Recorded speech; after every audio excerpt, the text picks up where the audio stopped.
blessing to be here, Harvard University, Cambridge, Massachusetts. Want to salute my dear brother Bill McGibbon. He's one of the long-distance freedom fighters. He's a great public intellectual, and he's still on fire because it's a beautiful thing to be on fire for justice. Is that right? Isn't it brilliant? Oh, yes, it's Sister Naima. Oh, to say her name brings back the spirit of John Coltrane, and I am here in the spirit of the love supreme of John Coltrane, and Curtis Mayfield, and Nina Simone, and others. Why do I say that? I say that because we want to tell our dear sister Drew Faust, you were on the right side of history in dealing with white supremacist catastrophe called Selma in 1965. We understand that, but we now have a planetary Selma. 50 years later, we want you on the same right side. Oh yeah, 50 years later, we want you to have something the great Jane Austen called constancy, which is moral consistency. That's what Harvard is all about at its best, because ecological catastrophe is as evil as white supremacist catastrophe, male supremacist catastrophe, anti-Jewish catastrophe, anti-Arab catastrophe, anti-Muslim catastrophe, anti-gay, anti-lesbian, anti-bisexual, anti-transsexual. We're talking about how do you keep track of undeserved suffering. We are here. I know I'm here because I want to be on the love train. All right. Oh, yeah. I'm old school. I like to talk about love because justice is what love looks like in public.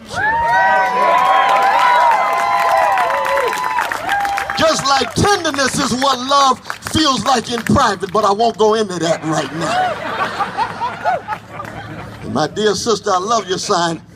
We want Veritas. Yes, look at that sign. We want Veritas. Oh, my dear brother Tim McCarthy knows what I'm talking about, because the condition of truth, Veritas, is to allow suffering to speak. The condition of truth is to allow suffering to speak. If you don't allow for the voices to be lifted, you all know I come from a blues people. And the anthem of a blues people, of black people, is what? Lift every voice. Doesn't say lift every echo. That's it.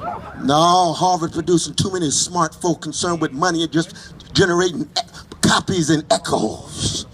I like the voices.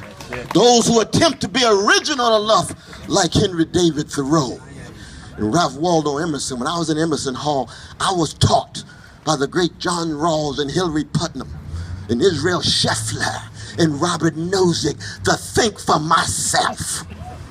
To be like Socrates. Socrates was a topos. Couldn't classify him. He was an original. Well, you know what? We've now got a wave of marvelous moral militancy among the younger generation here, the students here at Harvard of all colors, because they want to be on the truth train and the love train. They want the voices to be heard. That's why they're calling for transparency of the $36 billion. We want to know where the money's going.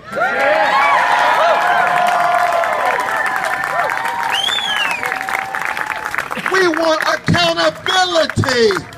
We want answerability. We want responsibility. You know why? Because we fundamentally believe in democracy.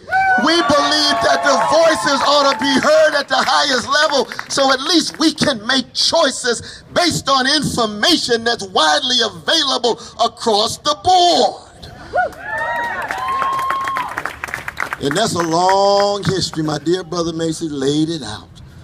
I know in 1972 we took over this building too. Yeah. They had Gulf Oil in Angola. Derek Bach, he was very smooth. I love my brother. He was very improvisational. He invited us in. He was flexible. He was fluid. But we still put the pressure on. Now keep in mind now, it was not personal, because each and every one of these presidents are dealing with structural constraints. They got a board. They got strong forces, money and interest. Most of them 1%. We don't hate the 1%. We hate greed. We hate avarice. We hate moral constipation. And most people, when they have so much money and so much power, even when they know what's right, it doesn't flow because that greed gets in the way. We want some laxatives to set in. Let the good flow. Let the right flow. Do the right thing. But this is a movement that has to be connected. You all know we just shut down the Brooklyn Bridge this week in New York. We didn't shut it down out of hatred of anybody. We shut it down out of a hatred of injustice. And it had to do with arbitrary police power. Just like arbitrary patriarchal power. Just like arbitrary homophobic power. Just like arbitrary corporate power. Democracy is fundamentally an attempt. It's a grand social experiment to curtail arbitrary power so that those stone-cold everyday people can live lives of decency and dignity. And we are here to call Harvard to divest because we see arbitrary power deployed by major institutions that are going to lead toward the destruction of the planet. It doesn't get more fundamental than that. It doesn't get more basic than that.